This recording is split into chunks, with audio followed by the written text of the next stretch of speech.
Hello everyone दोस्तों, आज की इस वीडियो में हम ये सीखेंगे कि क्रोमोसोम होते क्या है। कभी कभी आपको लगेगा कि यहाँ पे दो क्रोमोसोम है, लेकिन होता है एक्चुअली वन।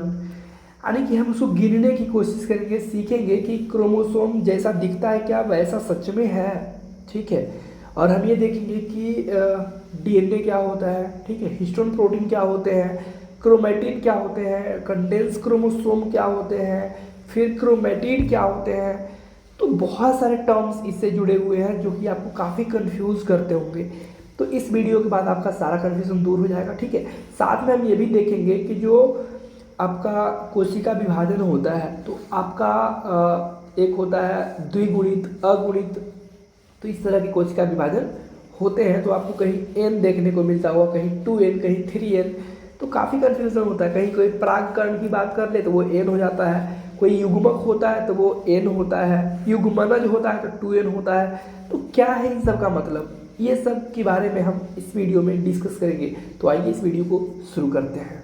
देखो, पहले तो हम गुणसूत्र का सिंपल सा एक डायग्राम आपको बना के दिखाते हैं। आपने ये देखा होगा ऐसा, ये आपने जरूर देखा होगा, ये है ना, इस तरीके से गुणसूत्र होता है, आपने देखा है। ठीक है। तो गुणसूत्र कुछ ऐसा दिखता है जो कि आपने देखा है। अब हम आपसे पूछें कि ये कितने गुणसूत्र यहाँ पे आपको दिख रहे हैं, ये वाला एक है कि दो है, तो आपको लगेगा कि एक ये है और एक ये है, दो है, लेकिन ये गलत जवाब है। तो सही क्या है, कैसे पता करेंगे, तो आइए सीखते हैं। देखो, पहली बात तो आपको ये ध्यान रखना है कि ये गुणसूत्र एक है, ठीक है, और यहाँ पे आपको जहाँ पे ये पिचका हुआ दिख रहा है ना, कॉन्स्ट्रिक्टेड पार्ट, इसको बोला जाता है भैया सेंट्रोमेयर। क्या बोलते हैं, सेंट्रोमेयर बोलते हैं। ठीक। और सेंट्रोमेयर से ही क्रोमोसोम की गिनती होती है, यानी कि गुणसूत्र की गिनती होती है। यानी कि इसमें कितने सेंट्रोमेयर है, एक है। ठीक है। ये क्रोमोसोम के बारे में बताइए, एक ऐसे हुए और एक यहाँ पे इस तरीके से निकले और एक इस तरीके से निकले।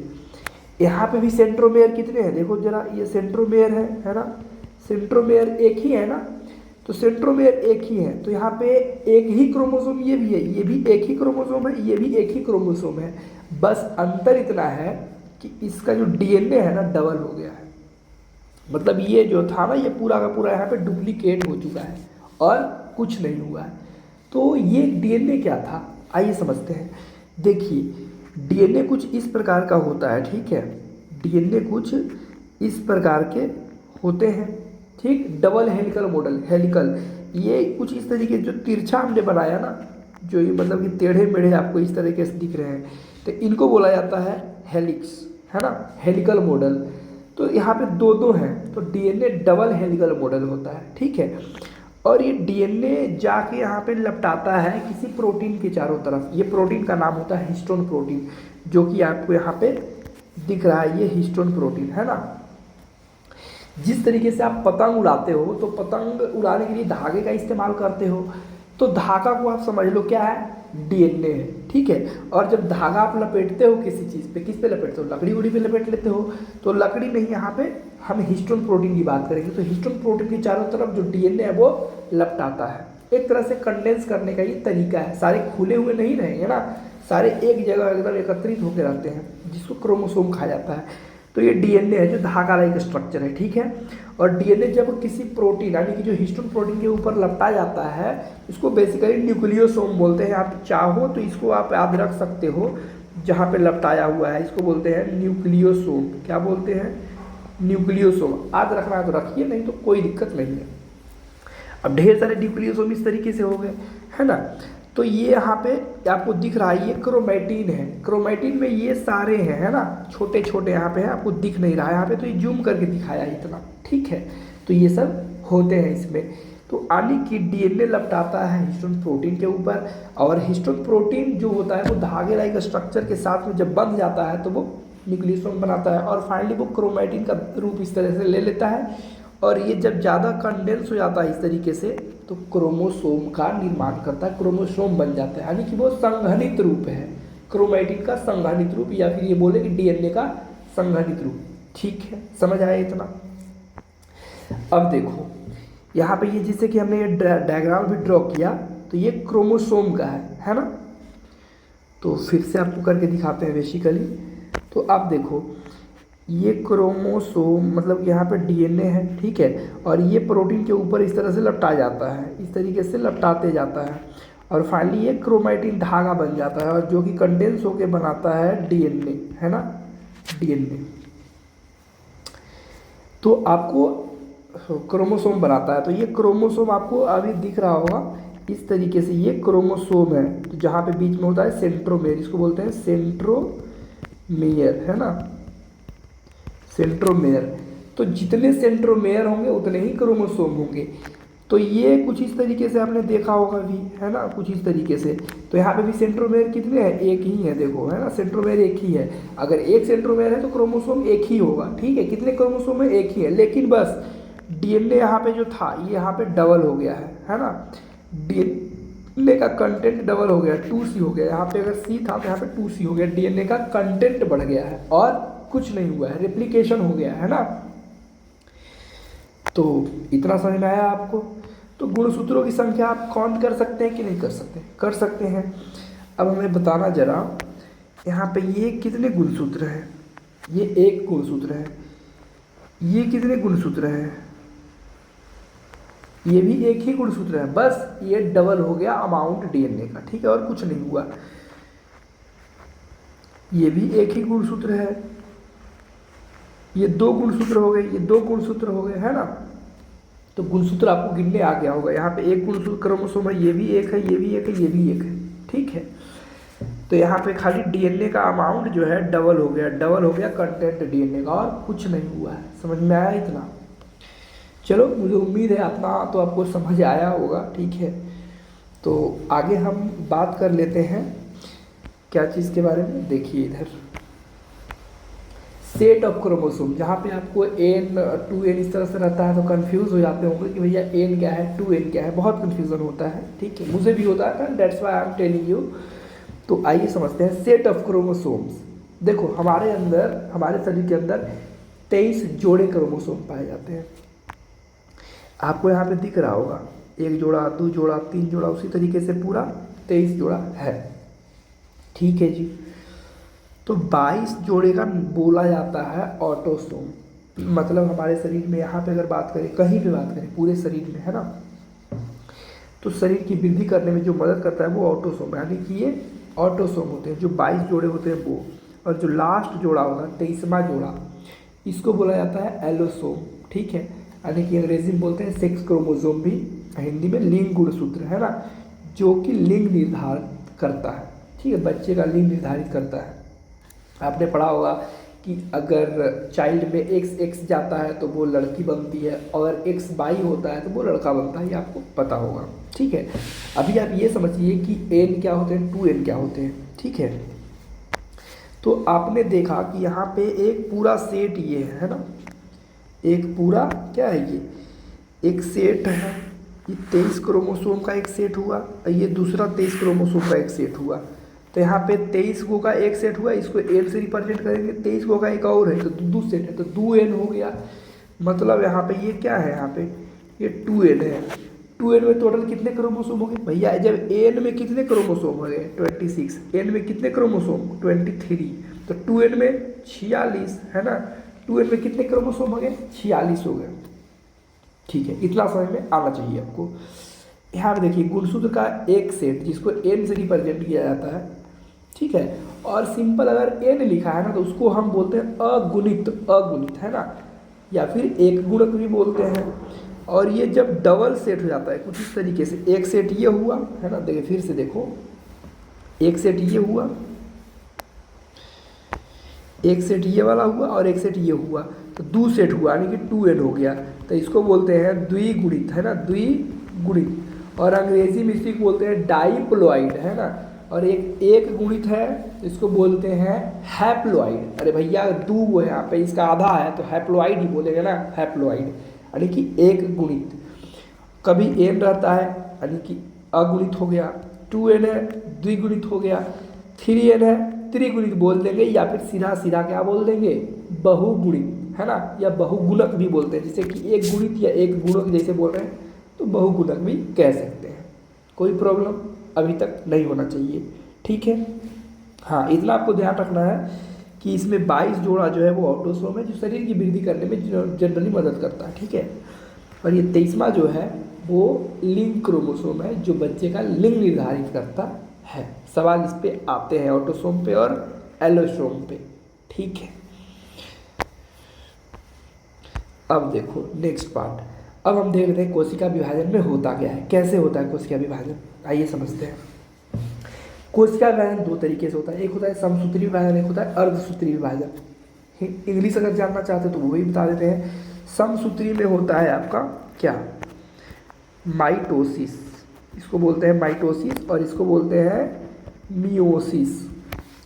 हिंदी इंग्लिश में जानने का कोई मतलब नहीं बनता। समसूत्री मतलब समान विभाजन, अर्धसूत्री मतलब आधा हो जाएगा, कौची, डीएनए का अमाउंट। अभी हमने आपको बताया था 2n के बारे में। 2n मतलब 2 सेट ऑफ क्रोमोसोम थे, एक सेट था, देखो ये पूरा एक सेट आपको दिख रहा है ना, एक सेट, तो ये एक सेट हो गया, ये दूसरा सेट है, मतलब यहाँ पे 2n है।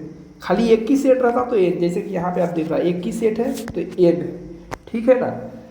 तो ये आपको बढ़िया से समझ में आना चाहिए। यहाँ पे 2n है मतलब 2 सेट है, और दोनों के दोनों सेट जो नए कोशिका बन रहे हैं उसमें जा रहा है। यहाँ पे 2 सेट है क्रोमोसोम का, समझ आ रहा है कि नहीं आ रहा है, बिल्कुल आना चाहिए।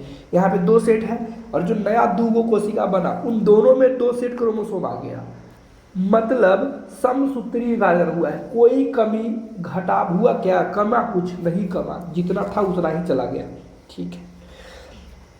अर्धसूत्री में क्या होता है, अर्धसूत्री में एक बार इस तरीके से होता है जहाँ पे 2n होता है, इसको इंग्लिश में से बोलते हैं इक्वेशनल डिवीजन, है ना।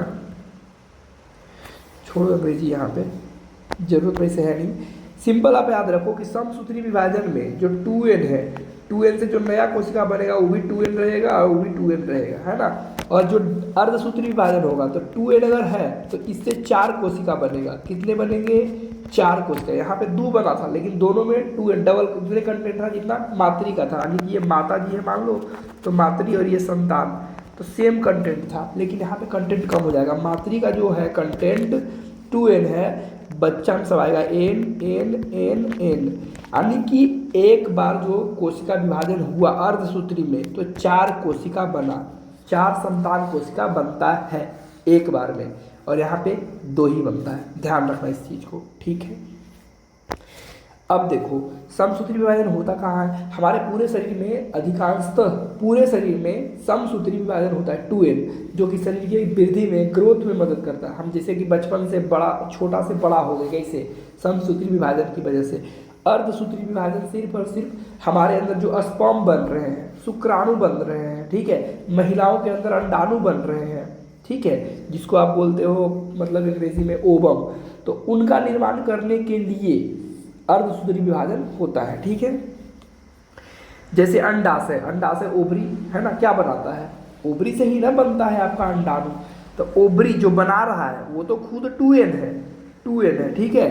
अब बनाता कौन सी है, अंडाणु बनाता है। आपको साफ साफ यहाँ पे दिख रहा होगा, यहाँ पे 2n है तो ये अंडाणु बन चुका है, 2n से n बन चुका है, यानी कि जो अंडाशय है वो 2n है। ध्यान रखना, सवाल में ही सबसे पूछ लेगा कि अंडाशय क्या है, अगुणित है कि द्विगुणित है, तो ये आपको पता होना चाहिए। 2n का मतलब द्विगुणित है ना, तो अंडाशय से अंडाणु बन रहा है ना, अंडाशय से ही बनता है ना अंडाणु, तो ये अंडाणु क्या है, अगुणित है। और जो वृषण होता है हमारे अंदर, हम पुरुषों के अंदर, तो वृषण जो टेस्टिस है वो 2n है, उससे बन रहा है आपका शुक्राणु, तो शुक्राणु क्या है, n है ना। अंडाणु और शुक्राणु को एक शब्द में कहें तो इसको युग्मक कहा जाता है। क्या बोलते हैं, युग्मक कहा जाता है, क्या, युग्मक, ध्यान से रखिएगा। और अंग्रेजी में बोलते हैं गैमीट, ठीक है। और जब बच्चे का निर्माण होता है ना तो यही युग्मक क्या होते हैं, मिलते हैं और युग्मनज का निर्माण करते हैं। अब जैसे कि महिला वाला जो है ये अंडाणु है, ठीक है, अंडाणु, और ये शुक्राणु है पुरुष का, ठीक है, EBN है, EBN है, ये दोनों मिलता है, ठीक है, युग्मनज हो, तो युग्मनज का निर्माण करता है, ये 2n होता है, इसको बोलते हैं युग्मनज, है ना। ये दोनों क्या था, ये दोनों तो युग्मक था, युग्मक, यानी कि युग्मक मिल के युग्मनज बनाता है। तो ध्यान रखना युग्मक एन होता है हैप्लोइड, या फिर इसको बोलते हैं अगुणित। युग्मज अगुणित होता है, लेकिन जो नया बना युग्मनज वो क्या है, डेप्लॉइड है, या फिर हिंदी में बोलो द्विगुणित है ना। समझ आया इतना? तो द्विगुणित होता है युग्मनज, नाम से भी देख रहे हो युग्मक। तो युग्मनज यहाँ पे जो एक्स्ट्रा वर्ड है ना, ये छोटा शब्द ये बड़ा शब्द है, ऐसे ही पता कर सकते हो, कंफ्यूज हो गए तब। ठीक है, और हम अब साथ में ये भी देख लेते हैं कि कुछ और क्या क्या चीज़ें हैं जिसमें कि उनके जो बॉडी है कहीं पे अगुणित होता है, कहीं पे द्विगुणित होता है, कहीं त्रिगुणित होता है। बहुत ये सब सवाल आता है तो हम बता देते हैं आपको। ठीक है, कुछ एग्जाम्पल जैसे कि आप देखो, अगुणित में हम बात कर लेते हैं, यानी कि हैप्लॉइड जहाँ पे एन है, यानी कि एक सेट क्रोमोसोम। एन का मतलब एक सेट क्रोमोसोम का। ठीक है, जैसे परागकण हुआ, परागकण पॉलन ग्रेन, अरे भैया पराग जैसे कि फूलों के ऊपर जो पाया जाता है, जो मक्खियों में चिपक जाता है पैरों पे, एक पैर से उस दूसरे फूल पे बैठता है तो परागन होता है ना। तो परागकण ये भी अगुणित है, हैप्लोइड है, यानी कि एन हो गया। ठीक है, ये बनता किस में है, ये पराग कोश के अंदर बनता है, एंथर। अरे भैया फूल होता है, फूल के ऊपर कुछ इस तरीके से होते हैं कि नहीं होते हैं, और इसको आपने पढ़ा होगा, काट के दिखाया जाता है, इसके अंदर 4 गो कोष्ठक इस तरीके से मिलते हैं, है ना, पढ़ा है ना, 4 गो कोष्ठक होते हैं, पढ़ा होगा, एक ट्रांसफर सेक्शन दिखाते हैं। तो इसके अंदर जो बन रहा होता है एंथर के अंदर, वो परागकण बनता है। एंथर तो 2n है, और परागकण जो बनते हैं, परागकण, कण मतलब छोटे छोटे पार्टिकल, तो वो n होता है। ठीक है, तो ये पूछा जाता है, तो इस चीज़ को ध्यान रखो। उसी तरीके से बीजाणु स्पोर्स, ये भी एन होते हैं, यानी कि अगुणित होते हैं। स्पोरोफाइट में ये बनते हैं, बीजाणु को इंग्लिश में बोलते हैं स्पोर, इसको स्पोरोफाइट, यानी कि स्पोरोफाइट से ही स्पोर बनते हैं। तो स्पोरोफाइट जो उसको बना रहा है, स्पोरोफाइट क्या है, 2n है, और स्पोर n हो गया। गैमीटोफाइट भी n होते हैं। तो इन सब चीज़ों को आप ध्यान रखेंगे, क्योंकि सवाल बनते हैं यहाँ से। अब इससे सवाल और भी बनते हैं, पादपकाय, भ्रूणकोश, इससे बन जाते हैं। ठीक है, तो आइए समझते हैं। पहले भ्रूणकोश होता क्या है ये समझ लेते हैं। भ्रूणकोश समझने से, भ्रूणकोश होता क्या है, देखो आम आप खाए होंगे, है ना, तो आम का ऊपर वाला आप खा जाते हैं, लेकिन उसका जो सीड रहता है, बीज, यानी कि बीज रहता है उसका, तो कुछ इस तरीके से आपको दिखते हैं बीज, दिखते हैं कि नहीं दिखते, बताओ, दिखते हैं ना। ये बीज आपको इस तरीके से दिखते हैं, है ना, फाड़ के कभी देखना उसका बीज को, जो आप खाते हो आप। इसके छोटा सा एक इस तरीके से निकला रहता है, जो आगे जाके इस तरीके से बन जाता है, पौधा छोटा छोटा निकलता है। ठीक है ना, तो ये जो बड़ा सा हिस्सा है, इसको बोलते हैं हम क्या, भ्रूणपोष, इंडोस्पर्म, जो कि पोषण देता है भ्रूण को। नाम ही देखो है भ्रूणपोष। तो भ्रूण मतलब जो ये छोटा सा दिख रहा है वो, है ना, जो ये छोटा सा दिख रहा है, इसको भ्रूण बोलते हैं। और इसको पोषण कौन दे रहा है, ये वाला दे रहा है, तो इसको भ्रूणपोष बोल देंगे। यानी कि भ्रूण को जो पोषण दे रहा है वो भ्रूणपोष हो गया। समझ आया इतना? तो भ्रूणपोष से ही भ्रूण को पोषण मिलता है। भ्रूण का पोषण कौन कराता है, भ्रूणपोष। और अंकुरन में भी मदद करता है। भैया ये छोटे को है तो ये बड़ा बनेगा, अंकुरित होके कौन मदद करेगा, यही देगा ना। अभी तो इसका जड़ है नहीं कि जमीन से ले लेगा, पानी वानी खींच लेगा, नहीं, तो सब ये प्रोवाइड करता है। ठीक है, भ्रूणपोष। यहाँ पे मांसल भ्रूणपोष पाया जाता है, एक तरह से हम कह सकते हैं। बीज पत्ता अगर फाड़ोगे तो 2 गो ऐसे रहेगा। ठीक है, और जो मोनोकॉट प्लांट होते हैं जैसे गेहूँ में तो ऐसा नहीं होता है, तो कुछ इस तरीके से भी हो जाते हैं, पतराते जाता है, धीरे धीरे खत्म हो जाता है। भ्रूण जो भ्रूणपोष है धीरे धीरे खत्म होगा कि नहीं होगा, बिल्कुल होगा। जब पौधा बढ़ेगा तो खत्म हो जाता है फाइनली ये, फिर इसमें जड़ आ जाते हैं। ठीक है, तो ये लग जाता है पौधा। तो आपको समझ में आया भ्रूणपोष। अब क्यों हमने बताया ये, आइए समझते हैं। जो पादप काय होता है, मतलब पादप काय, पादप माने क्या होता है, पौधा, काय माने शरीर। तो पौधा का जो शरीर है, जो भी एक पौधा है ना, तो इसमें पत्ता जो है, ये पूरा सही शरीर हुआ है पादप काय, है ना। तो जैसे शैवाल के बारे में आपने जाना होगा, अलगी, तो अलगी का जो पादप काय होता है वो एन होता है, हैप्लोइड होता है, यानी कि अगुणित होता है। ठीक है, ब्रायोफाइट का जो पादप काय है वो अगुणित होता है। ठीक है। टेरिडोफाइट का जो पादप काय है वो क्या होता है, 2n होता है। अनावृत बीजी का जो पादप काय होता है वो 2n होता है, आवृत बीजी का भी 2n होता है। अब समझ लो आवृत बीजी है क्या। आवृत बीजी एक है अनावृत बीजी। आवरण में क्या होता है, आवरण, आवरण मतलब होता है कवरिंग, खोल, कवर। आवृत बीजी, आवृत बीजी, बीज मैंने तो समझ में आता है, बीज है ना, बीज सीड। आवृत मतलब आवरण चढ़ा हुआ, जिसके ऊपर कवर है वो आवृत बीजी, जिसके ऊपर नहीं है वो अनावृत बीजी। जैसे आम होता है तो आम का गुठली आप देखे होंगे तो गुठली के ऊपर हार्ड कवर एक होता है ना, तो वो आवृत बीजी हो गया। तो आम का पौधा, चाहे आप देख सकते हो मतलब लीची उच्ची का पौधा, लीची के ऊपर उखाड़ना पड़ता है ये सब, तो आवृत बीजी पौधे ये सब हो गए। ठीक है ना। आवृत बीजी कुछ नया चीज़ नहीं, इसको इंग्लिश में बोलते हैं एंजियोस्पर्म। ठीक है, यानी कि आवृत बीजी पौधे। तो देखो टेरिडोफाइट और अनावृत बीजी होते हैं एंजियो जिम्नोस्पर्म। जैसे कि आपने सुना होगा देवदार का पेड़, देवदार का जो बीज होता है ना उसके ऊपर कवर नहीं होता है। ठीक है, तो वो हो गया, तो वो अनावृत होता है। एक होता है जिंकगो, उसका नाम आपने शायद नहीं सुना होगा, लेकिन वो अनावृत होते हैं। तो बस आप इतना याद रखिए कि किसमें एन है किसमें 2n है। मेरा मेन मकसद यही बताने का था। ठीक है, एन और 2n का मतलब तो आप समझ ही गए होंगे। एन मतलब हाफ सेट ऑफ क्रोमोसोम जो दिखते हैं, है ना, और 2n का मतलब पूरे सेट मौजूद हैं। ठीक है, अब देखो तो ये तो पादप काय का है ना। अब भ्रूणपोष, ये तो सारे में भ्रूणपोष बनेंगे क्या, नहीं। भ्रूणपोष वो सिर्फ उसमें बनता है जिसमें बीज होगा। ये बीज है कि नहीं है, जिसमें बीज रहेगा वही ना भ्रूणपोष बनाएगा भाई। अलगी, अलगी माने काई होता है। काई में कोई बीज देखा है आपने कभी, काई को आपने लगाया है, नहीं ना, बीज से नहीं लगाया होगा। ब्रायोफाइट में भी वही आते हैं, माउस से अलगी उलगी आते हैं। टेरिडोफाइट में भी वही सी फर्न और आते हैं जो स्पोर से बनते हैं। ठीक है, अनावृत बीजी जो हमने बताया देवदार का पेड़ जैसे कि, तो एक होता है आवृत बीजी जो कि आम का पौधा हो गया, आम, लीची, अनार, ये सब सारे आवृत बीजी हैं। ठीक है, आवृत बीजी पौधे हैं।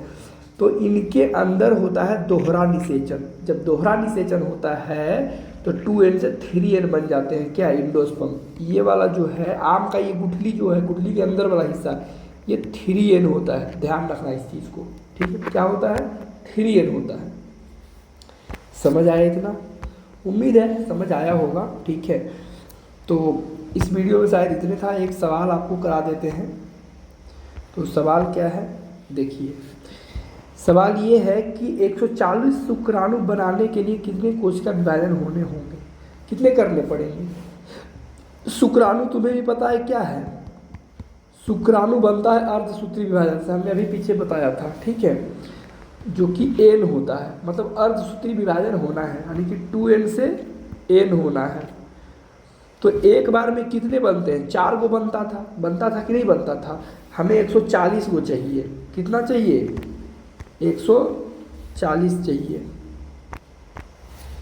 अब 140 चाहिए, एक बार में 4 गो बनता है तो डिवाइड कर दो। एक बार में जब 4 गो बनता है तो 140 के लिए कितना बनना, मतलब कितने बार विभाजन होने होंगे। तो 140 को सीधा 4 से डिवाइड कर देंगे। तो 4 तिया 12, 2 4 पचे 20, 35, यानी कि 35 बार कोशिका विभाजन। यानी कि कौन सा कोशिका विभाजन, अर्धसूत्री वाला, है ना। अर्धसूत्री कोशिका विभाजन हमें करने पड़ेंगे। कितने बार, 35 बार, तब जाके हमें 140 शुक्राणु मिलेंगे। यहाँ पे अंडाणु भी रहता तो वही हम करते, क्योंकि शुक्राणु हमें चेक यहाँ पे ये करना है कि ये n है कि 2n है। समझ में आया। बस अगर यही n वाला रहता, अगर मान लो कि नॉर्मल कोई कोशिका रहता, जैसे कि हमारे शरीर का मान लो कि ये उंगली का है, नाखून का एक कोशिका बनाना है, तो 140 नए कोशिका बनाना है, नाखून का कोशिका बनाना है। ठीक है, तो क्या करेंगे बताओ। अरे भैया हमने बताया था 2n से 2 गो बनता है, लेकिन दोनों में 2n रहता है, मतलब एक कोशिका से 2 कोशिका बनता है, और वहाँ पे एक कोशिका से 4 गो बना था, है ना। तो यहाँ पे 2 गो बना था, तो मतलब 140 गो बनाने के लिए 2 से भागा दे दो, 2 से 14, मतलब 70 बार कोशिका विभाजन करना पड़ेगा इसको। समझ आया। उम्मीद है आपको समझ आया होगा। इस वीडियो में बस इतना ही। ऑल द वेरी बेस्ट, पढ़ते रहिए, ठीक है।